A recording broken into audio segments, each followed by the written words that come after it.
Silakan dibuka bukunya halaman 87. Halaman 87.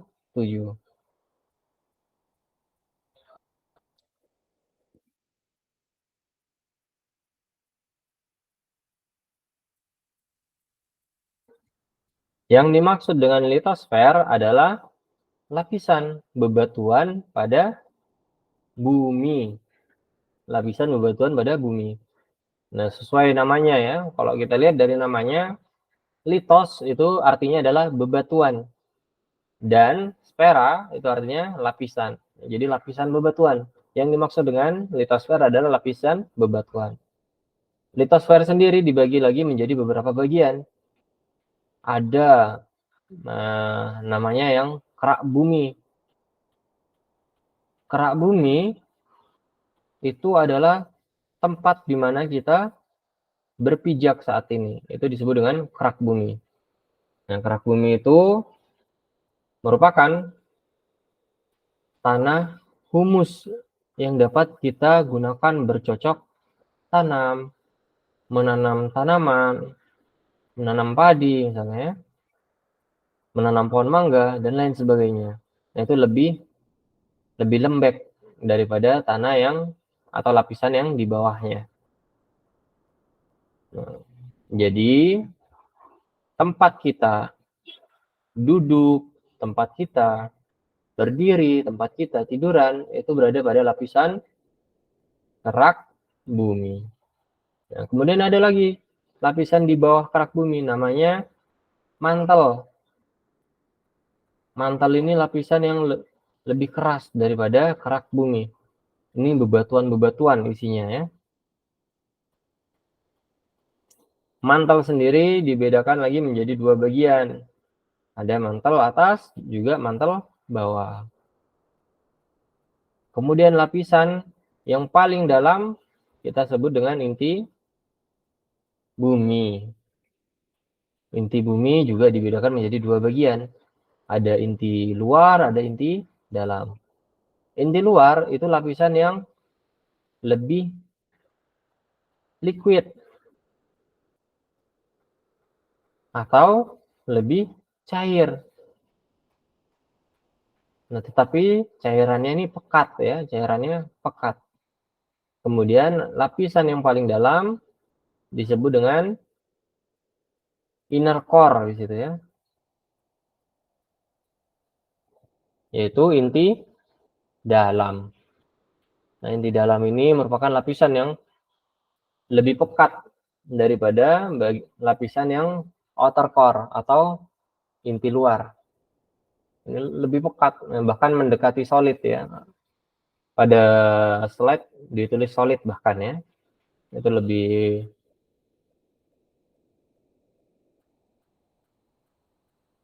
padat.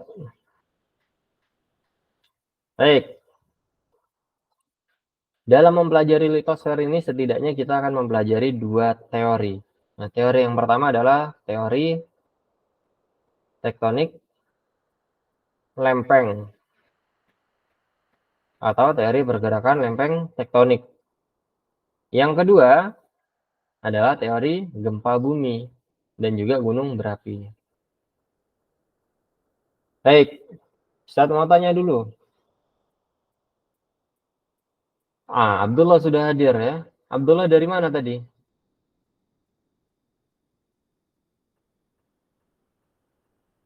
Dari mana tadi? Ustaz. Dari toilet. Nah, Ustadz tadi sudah menduga. Nah, mungkin Abdullah sedang ke toilet ya. Ustadz sapa tadi, nah, tetapi tidak ada jawaban. Baik, Abdullah saat ini Abdullah berada pada lapisan bagian mana pada litosfer?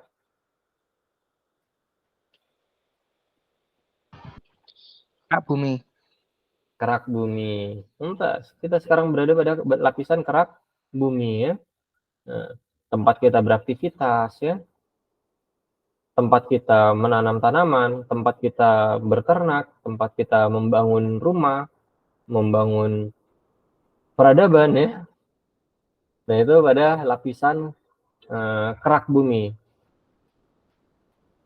Atau pada slide itu pada gambar itu ditulis litosfer ya, atau crust. Nah, itu crust itu maksudnya adalah kerak ya. Lapisan kerak bumi, crust. Baik, kita mulai dari teori yang pertama, teori tektonik lempeng atau pergerakan lempeng tektonik.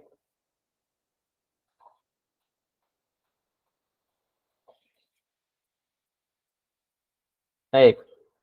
Nah, teori tektonik atau teori pergerakan lempeng tektonik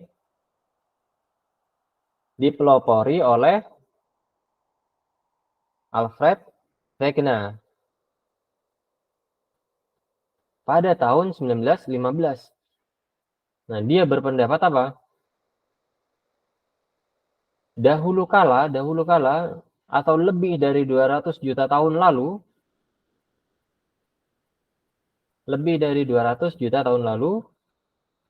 daratan yang ada di bumi tadinya adalah satu kesatuan. Kemudian mereka akan terpecah belah menjadi beberapa bagian hingga menempati posisinya seperti sekarang ini. Nah, itu adalah pendapat dari Wegener. Pada zaman dulu, ketika Wegener berpendapat demikian, orang-orang tidak mempercayainya ya, karena argumennya tidak jelas ya. Tetapi pada era modern ini kita dapat memahaminya bahwa teori dari Wegener itu dapat atau bisa jadi benar ya, bisa jadi benar. Nah, kenapa bisa jadi benar? Ternyata setelah melakukan penelitian, kita dapat melihat bahwa daratan yang ada di bumi, kalau kita gabungkan menjadi satu kesatuan, maka akan terhubung atau terlihat seperti puzzle ya, potongan-potongan yang mana kalau kita gabungkan, nah itu akan menjadi satu kesatuan.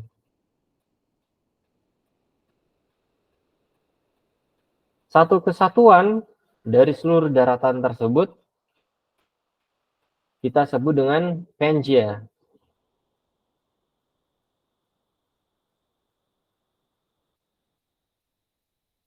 Nah, kalau kita lihat pada layar yang Ustadz bagikan, nah, kita dapat melihat ya bahwa ternyata daratan yang ada di bumi kalau kita susun menjadi satu bagian yang utuh, maka akan menjadi terhubung ya, seperti puzzle.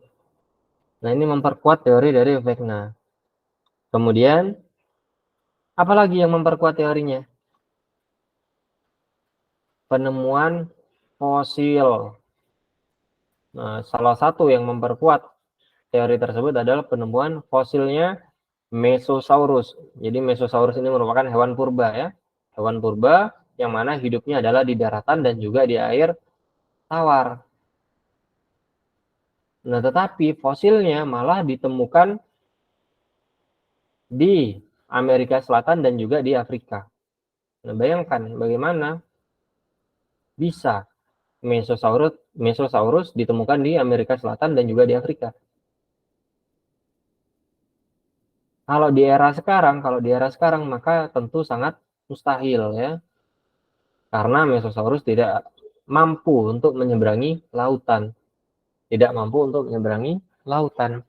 hidupnya di daratan dan juga di air tawar.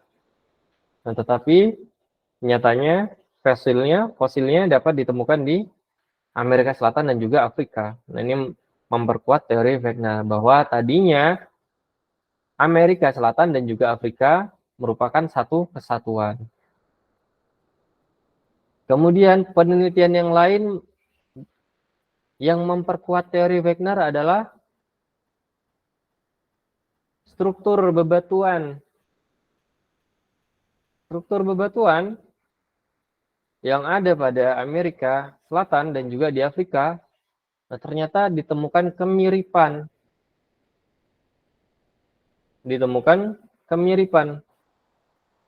Pada bagian pesisirnya terutama ya, pada bagian pesisirnya ditemukan kemiripan. Seolah-olah tadinya mereka memang benar-benar terhubung ya, kemudian berpisah. Baik, sampai sini dapat dipahami ya, Soli ya? Paham, Ustaz. Kenapa? Iya, paham, Ustaz. Baik, Jabar baru hadir ya, Jabar ya. Jabar, gimana kabarnya Soli? Alhamdulillah baik-baik saja Ustaz. Puasa? Puasa. Alhamdulillah. Nah, mungkin puasa-puasa ya, siang-siang ya, belajar IPA. Tiduran Jabar, enggak? Enggak Ustaz. Baik.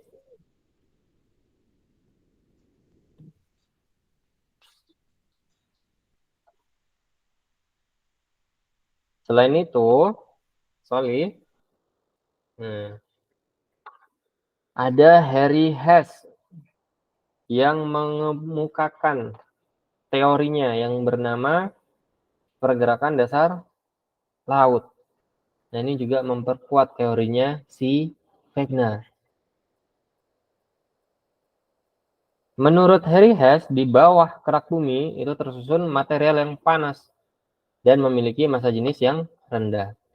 Ini yang menyebabkan material tersebut naik ke punggung kerak samudra.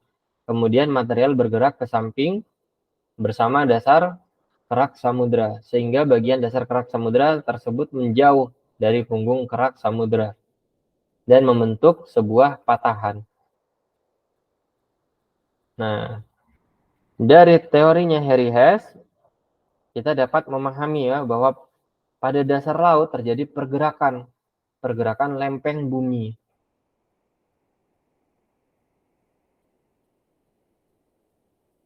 Kodenya di sini, kalau dia panas,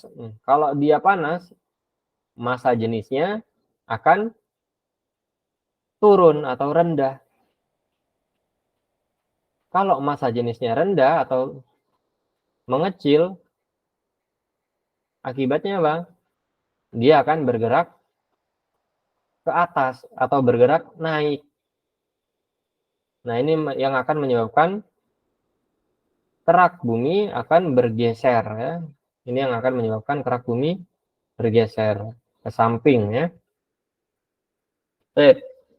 Nih, karena merupakan atau berada pada dasar laut, maka kita menyebutnya kerak samudra ya.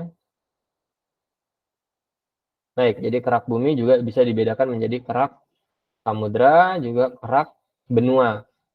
Ini karena teorinya Harry Hess membahas terkait pergerakan dasar laut, maka yang dibuat bergeser adalah kerak samudra.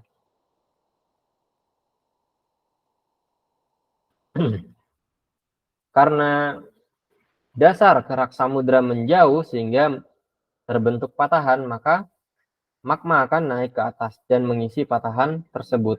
Magma yang telah sampai ke patahan akan mendingin dan membentuk kerak baru. Nah, itu adalah teori dari Harry Hess yang memperkuat teorinya Wegener bahwa bumi tadinya merupakan satu kesatuan yang utuh atau Pangea.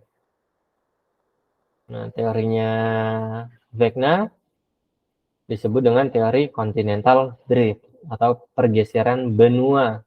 Dia beranggapan bahwa tadinya bumi ini satu kesatuan. Baik.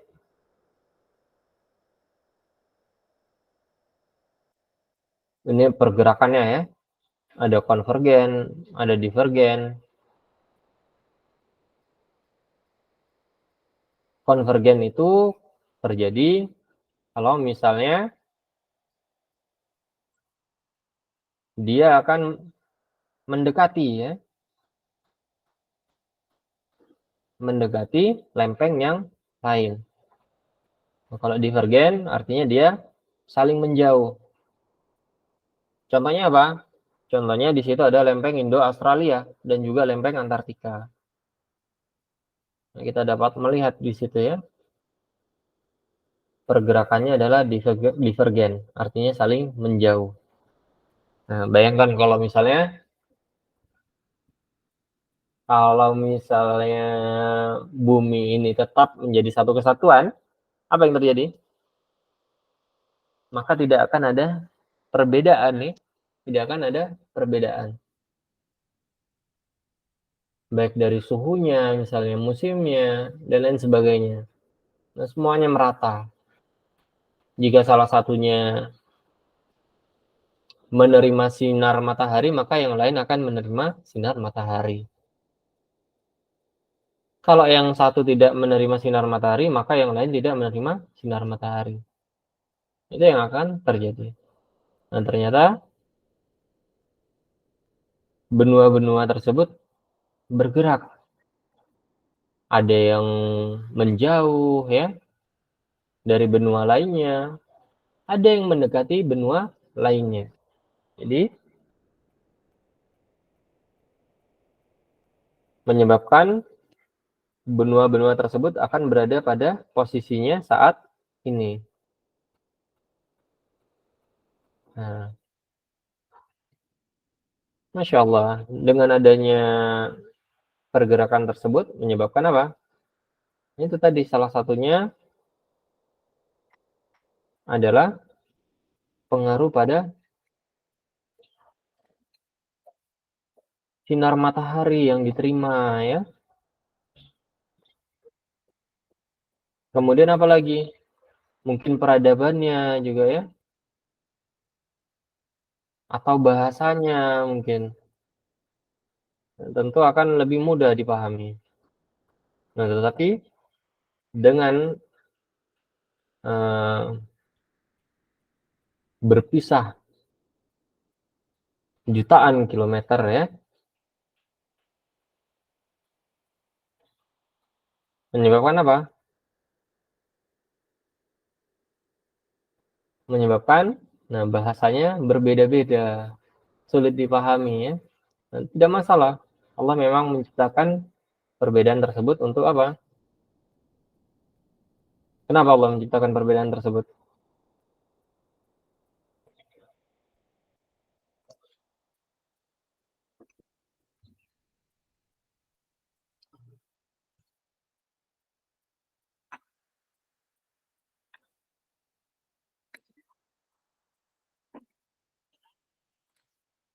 Supaya kita saling mengenal ya.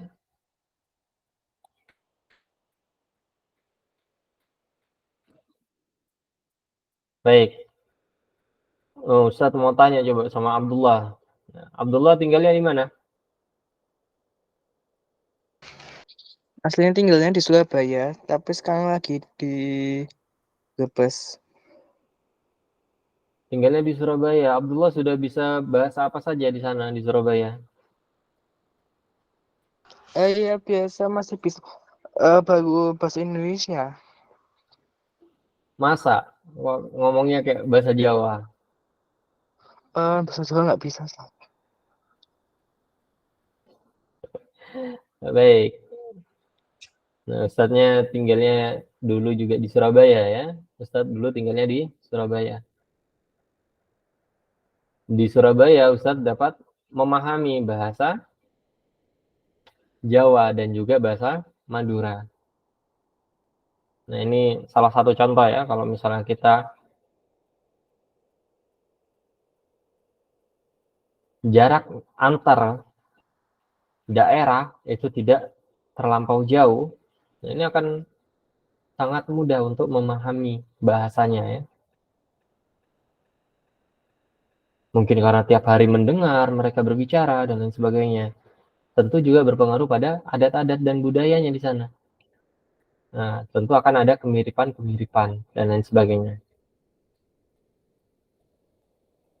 Baik, kita patut bersyukur ya dengan keadaan saat ini yang Allah berikan pada kita. Kita diciptakan berbagai macam ya, suku, bangsa ya, adatnya juga berbeda-beda.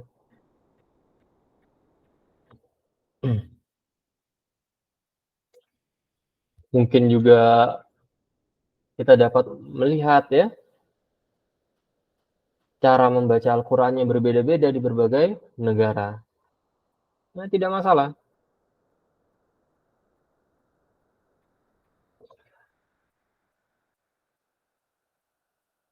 Jangan jadikan perbedaan-perbedaan tersebut untuk apa?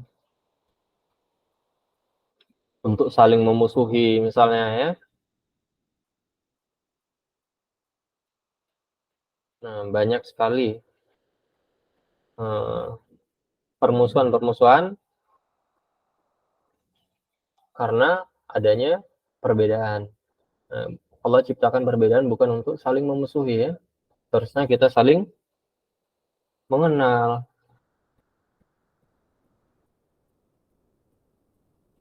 menjalin hubungan yang baik. Nah, baik itu sesama muslim ya, maupun dengan non-muslim.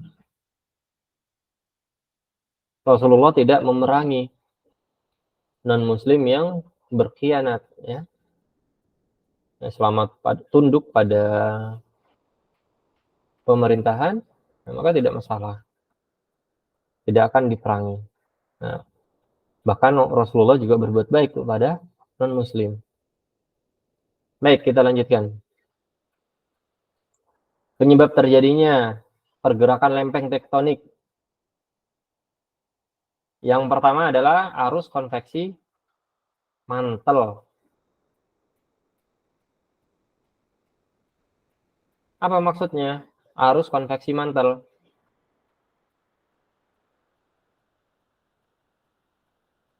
Tadi, seperti yang kita ketahui, bahwa pada inti bumi suhunya itu sangat panas. Panas banget. Nah, seingat Ustadz, panasnya itu bisa mencapai 2000 derajat Celcius ya. Nah, ini akan menyebabkan lapisan mantel akan mengalami pemanasan. Kalau dia panas, dia akan bergerak ke atas. Karena apa? Karena massa jenisnya turun atau mengecil. Kemudian setelah sampai di atas, apa yang terjadi? Dia akan melepaskan kalor sehingga menjadi memadat kembali ya, sehingga memadat kembali. Nah, ketika dia memadat kembali, dia akan bergerak ke bawah lagi. Terus seperti itu. Nanti dipanaskan lagi oleh inti bumi, bergerak lagi ke atas. Nyampe atas, memadat lagi, turun lagi ke bawah. Dan seterusnya. Nah, itu disebut dengan arus konveksi ya. Ini yang juga menyebabkan terjadinya pergerakan lempeng tektonik. Baik, dapat dipahami kira-kira ya? Atau contoh dasarnya sudah kita pelajari pada pertemuan sebelumnya terkait arus konveksi ketika kita memasak air. Nah, mirip ya. Ketika kita masak air yang di bagian bawah itu yang terkena api itu. Yang terkena api, dia akan memanas. Akibatnya apa? Dia akan bergerak ke atas. Bagian atas air, dia akan bergerak ke bawah. Dan seterusnya, itu berputar-berputar. Nah, mirip seperti itu. Bebatuan yang dipanaskan oleh inti bumi, dia akan menjadi mencair. Massa jenisnya akan turun atau mengecil. Nah, kemudian karena terkena tekanan juga ya, ini mengakibatkan dia akan bergerak ke atas. Nah, sampai di atas, dia akan melepaskan kalor, sehingga memadat lagi, turun lagi. Nah, itu mirip banget dengan arus konveksi yang kita pelajari pada saat kita memasak air. Baik, kemudian dorongan punggungan samudera pada mantel upwelling. Itu teorinya Harry Hess tadi ya, sudah disebutkan. Tarikan lempeng, itu juga sama ya. Itu menyebabkan pergeseran lempeng, sehingga terjadi pergerakan lempeng tektonik. Baik.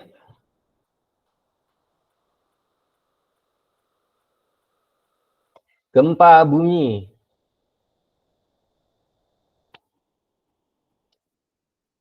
Yang dimaksud dengan gempa bumi, nah, tentu semua tahu apa yang dimaksud dengan gempa bumi. Mungkin kita sudah sering mendengarnya di televisi ya, di YouTube misalnya, di radio, di internet, dan berbagai macam media lainnya terkait gempa bumi. Bahkan kita mungkin pernah merasakannya, ya, karena memang letaknya Indonesia berada pada daerah yang sering mengalami gempa bumi. Baik, yang dimaksud dengan gempa bumi adalah getaran atau getar-getar yang terjadi di permukaan bumi akibat pelepasan energi dari dalam secara tiba-tiba yang menciptakan gelombang seismik. Gempa bumi biasa disebabkan oleh pergerakan kerak bumi atau lempeng bumi.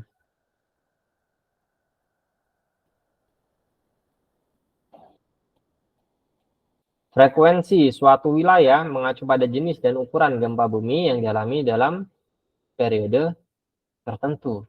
Gempa bumi diukur dengan alat yang namanya seismometer. Nah, dari seismometer, data dari pengukuran gempa itu disajikan dalam seismogram. Kemudian, ilmu yang mempelajari terkait gempa bumi namanya adalah seismologi. Nah, jadi kalau misalnya Abdullah ingin belajar seismologi, kemudian lulus seismologi, maka Abdullah nanti menjadi ahli seismologi. Jadi orang yang mempelajari seismologi kita sebut dengan ahli seismologi. Baik.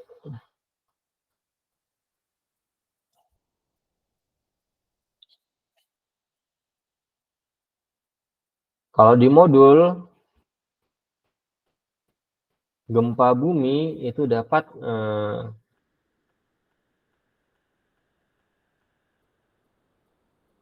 dicontohkan ya, saat kita mematahkan sebuah ranting. Jadi kalau kita patahkan sebuah ranting, ini sebuah ranting misalnya, nah kita tekuk rantingnya, masih belum patah, kita tekuk lagi, nah semakin kita tekuk rantingnya, artinya apa? Energi potensialnya semakin besar. Semakin kita tekuk rantingnya, energi potensialnya semakin besar. Kalau nggak patah-patah ya, sampai akhirnya patah rantingnya. Kalau patah dengan energi potensial yang begitu besar, akibatnya apa? Getarannya juga semakin kuat.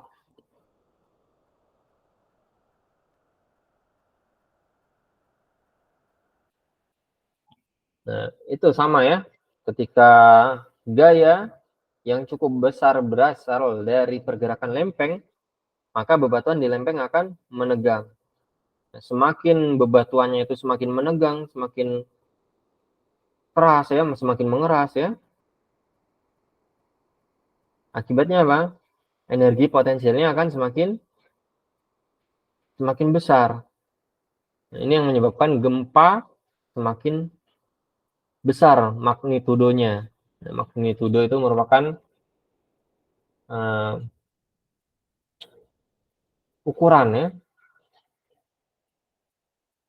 dari apa? Ukuran dari kekuatan gempa bumi. Nah, itu disebut dengan magnitudo ya. Baik, jadi gempa bumi ini diakibatkan oleh pergeseran lempeng. Pergeseran lempeng sendiri bisa dibagikan menjadi 3 di situ ya. Pertama, ketika lempeng ditarik berlawanan arah. Nah, ini menyebabkan terbentuknya sesar turun. Jadi bagian patahannya akan menurun ya. Bagian patahannya akan menurun. Itu ketika ditarik berlawanan. Ketika ditarik berlawanan dia akan menurun. Yang kedua, lempeng akan bergerak naik apabila dia saling mendekat. Nah, artinya apa? Membentur ya. Artinya membentur ke atas ya. Ketika membentur ke atas dia. Kalau tadi ketika ditarik dia menurun. Ini ketika dia berbenturan dia akan ke atas. Yang ketiga, pergeseran lempeng secara bergeser. Bergeraknya ke samping. Nah, lebih mudahnya gitu ya. Bergerak ke samping. Nah, itu juga sama ya. Itu juga akan menimbulkan gempa.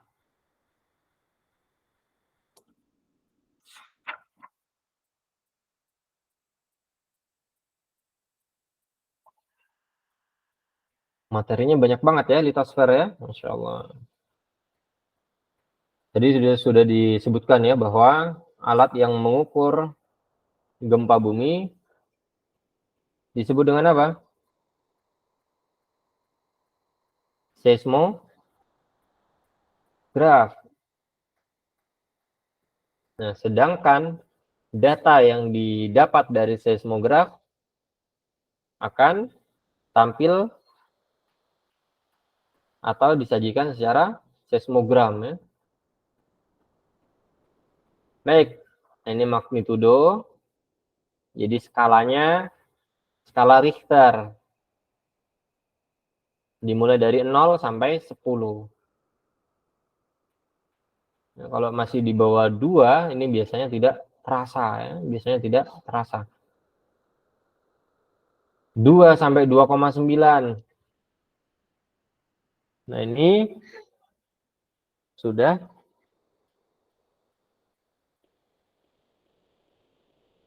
tercatat pada alat seismograf, tetapi gempanya masih tidak terasa. 3 sampai 3,9, 4 sampai 4,9. Ini masih ringan ya. Masih getar-getar yang kita rasakan. Tetapi kalau sudah 5 skala Richter, ini sudah dapat menyebabkan apa? Kaca-kaca pecah, dinding mungkin akan roboh, dan lain sebagainya.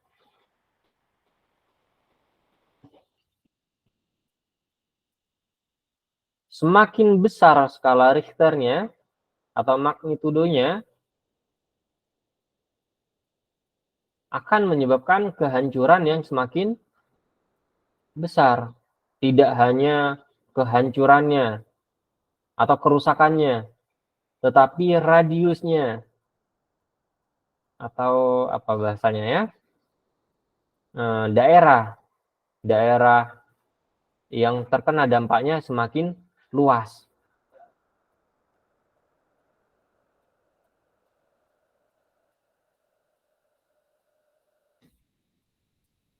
Tujuh koma enam skala Richter sampai ke atas jika terjadi pada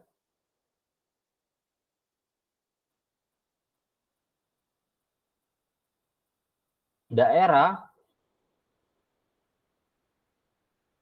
atau kerak samudra, itu akan sangat berbahaya sekali.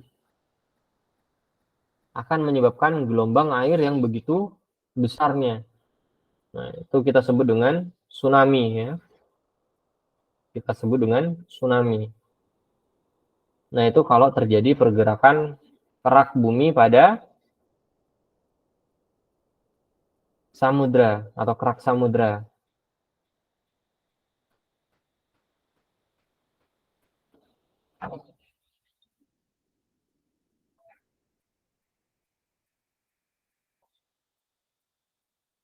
Khususnya ada pada kedalaman tertentu ya. Bukan di pinggir atau di tepi pantai, bukan ya. Tetapi di kedalaman tertentu. Baik. Kita agak cepat. Pengurangan risiko bencana. Ada berbagai macam langkah di sini ya. Tentu pertama adalah langkah sebelum gempa, kemudian langkah saat terjadi gempa, langkah setelah gempa. Apa yang harus dilakukan sebelum gempa? Nah, saat ini belum terjadi bencana. Maka apa yang harus kita lakukan? Banyak-banyak beristighfar ya, memohon ampun pada Allah. Kemudian apa? Meminta pada Allah untuk dijauhkan dari mara bahaya, musibah ya, bencana dan lain sebagainya. Yang kedua apa? Kita cari tahu daerah atau wilayah kita saat ini. Seberapa sering gempa? Berapa kekuatan gempa yang pernah terjadi dan lain sebagainya. Kita cari tahu. Kemudian jika memang sering terjadi gempa, gempanya begitu besar misalnya ya, maka kita cari tahu daerah-daerah yang menjadi tempat penampungan atau apa bahasanya ya, tempat evakuasi. Baik, tempat evakuasi ketika terjadi bencana. Nah, kita cari tahu kalau misalnya ada bencana, kita harus kemana? Nah, itu kita harus tahu. Kita harus hubungi siapa kalau ada bencana, itu kita harus tahu. Bagaimana cara kita ke tempat evakuasi apabila terjadi bencana. Nah, itu kita harus cari tahu. Nah, sehingga ketika gempa terjadi, maka hal yang harus kita lakukan adalah apa? Pertama, kita harus bersabar ya dari musibah tersebut. Kemudian beristirja.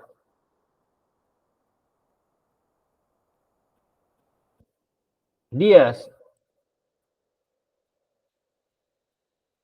Beristirja itu apa maksudnya, Dias? Tat, Apa? kenapa? Beristirja itu apa maksudnya? Istirja. Hmm.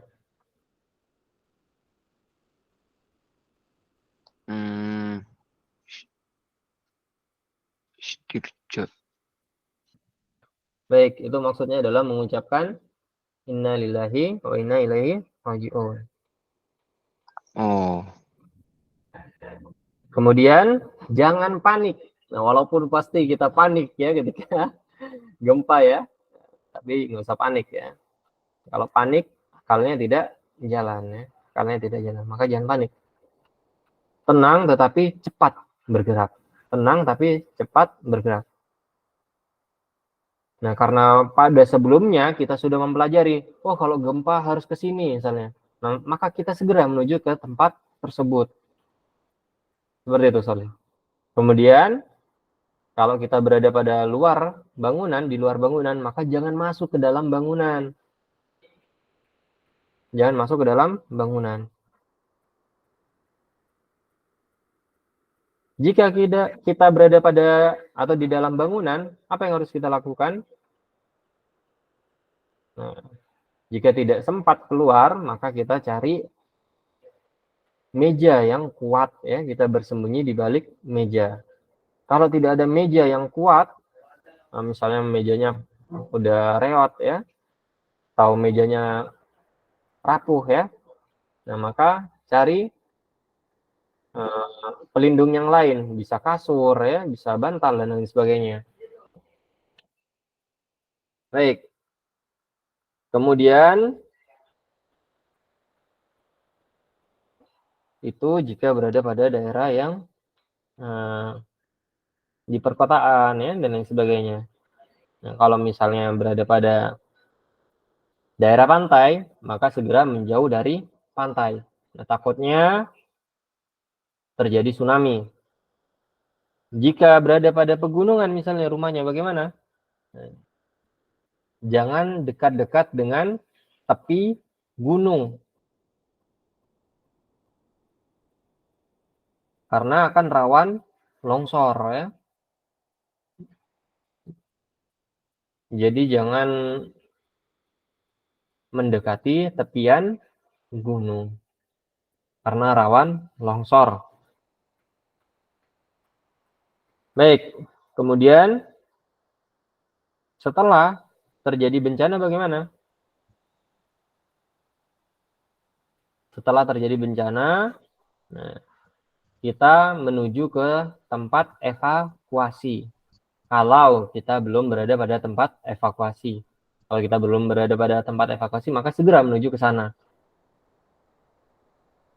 Perhatikan lingkungan sekitar. Nah, karena setelah terjadi gempa, nah, maka kita perlu melihat, memerhatikan lingkungan sekitar. Apakah terjadi kebakaran, gas bocor, atau korsleting listrik, dan lain sebagainya. Nah, itu dapat diperhatikan ya. Kemudian,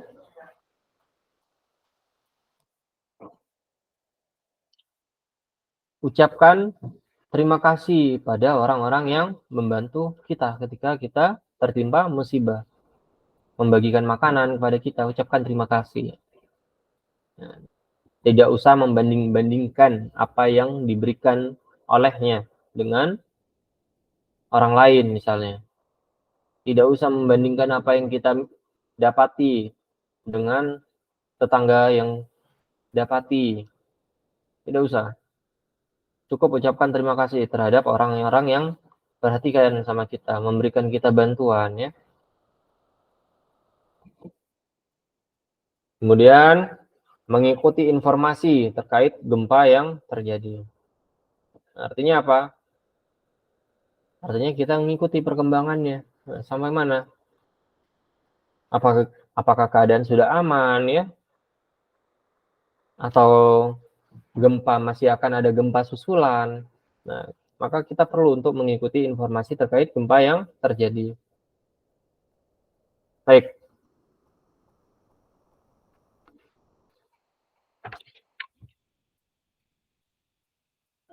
Masih ada ternyata ya. Gunung berapi. Nah, gunung berapi tercipta akibat adanya tubrukan. Akibat adanya tubrukan antara kerak samudera dan juga kerak benua. Nah, ini yang mengakibatkan terjadinya gunung berapi. Masya Allah. Rumit sekali ya. Terciptanya gunung berapi. Jadi gunung berapi itu tidak ujuk-ujuk ada ya. Nah, setelah terjadi tabrakan juga pelan-pelan terbentuknya ya. Baik. Lava itu adalah batuan dalam wujud cair. Nah, artinya pada lapisan apa itu? lapisan mantel. Jadi, gunung berapi adalah istilah yang dapat didefinisikan sebagai suatu sistem saluran fluida panas yang memanjang dari kedalaman sekitar 10 km di bawah permukaan bumi sampai ke permukaan bumi, termasuk endapan hasil akumulasi material yang dikeluarkan pada saat meletus.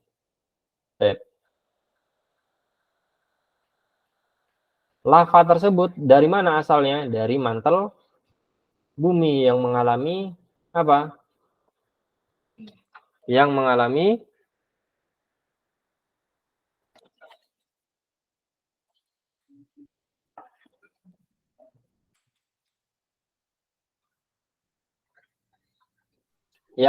apa? Perubahan wujud menjadi cair. Karena apa? Karena menerima kalor dari inti bumi. Baik, itu sudah kita pelajari pada pertemuan pada slide sebelumnya ya, bukan pertemuan sebelumnya. Baik, seperti yang kita sudah bahas barusan bahwa ketika bebatuan tersebut memanas bahkan menjadi cair ya, apa yang terjadi? Massa jenisnya akan berkurang atau menyusut atau mengecil. Nah, ini yang akan mengakibatkan apa? Lava tersebut akan keluar ya. Baik, keluarnya material yang ada di dalam bumi itu disebut dengan erupsi. Disebut dengan erupsi. Satu ulangi lagi, erupsi. Jadi erupsi itu merupakan keluarnya material yang ada di dalam bumi ke permukaan bumi. Baik itu lava ya, baik itu bebatuan, baik itu awan panas misalnya, dan lain sebagainya. Itu disebut dengan erupsi. Baik, kemudian 4 tingkatan level gunung berapi sebelum erupsi. Ada yang normal, ada waspada, ada siaga, dan juga awas. Kalau normal itu masih aman. Waspada itu artinya sudah ada terjadi pergerakan. Kemudian siaga, nah kalau sudah siaga artinya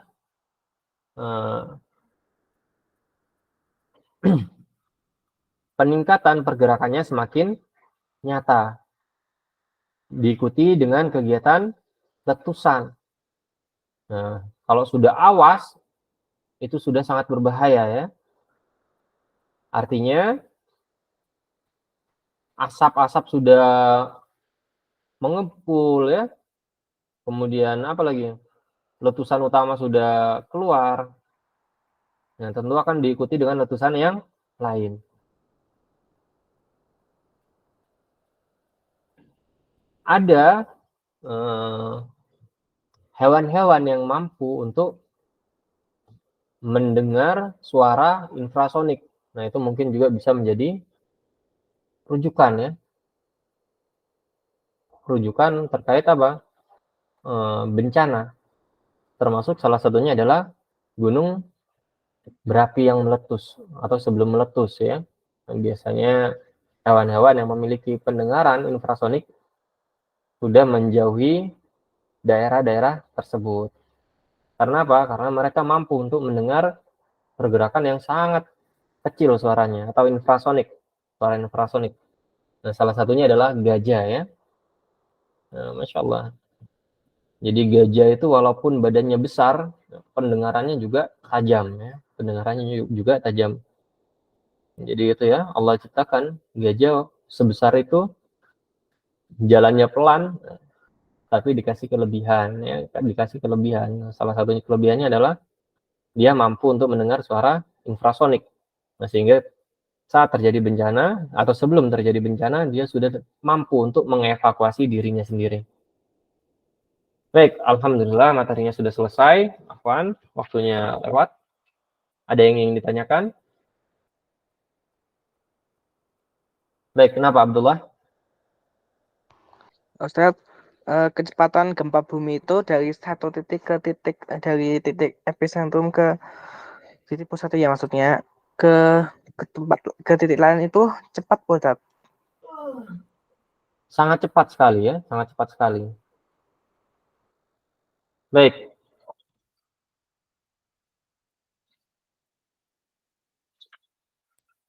Pergerakan gempa bumi. Pergerakan gempa bumi, nah itu sangat cepat sekali untuk yang gelombang primernya ya, gelombang primer. Nah, gelombang primernya itu sangat cepat sekali pergerakannya ya. Sedangkan untuk gelombang sekundernya itu lebih lambat, tetapi daya hancurnya lebih besar. Nah, jadi gelombang sekunder itu terjadi setelah gelombang primer. Seperti itu, Solih. Jadi memang cepat. Kalau kita merasakannya itu sangat cepat sekali. Gempa yang dari gelombang primernya. Untuk yang sekundernya memang pergerakannya lebih lambat getarannya. Perambatan gelombangnya lebih lambat, tetapi daya hancurnya lebih besar. Baik, ada lagi? Baik, kita akhiri ya, karena waktunya sudah lewat ini. Kita akhiri dengan doa kafaratul majlis. Subhanakallahumma wa bihamdika, Asyhadu an la ilaha illa anta astaghfiruka wa atubu ilaik. Baik, Ustaz akhiri ya. Assalamualaikum warahmatullahi wabarakatuh.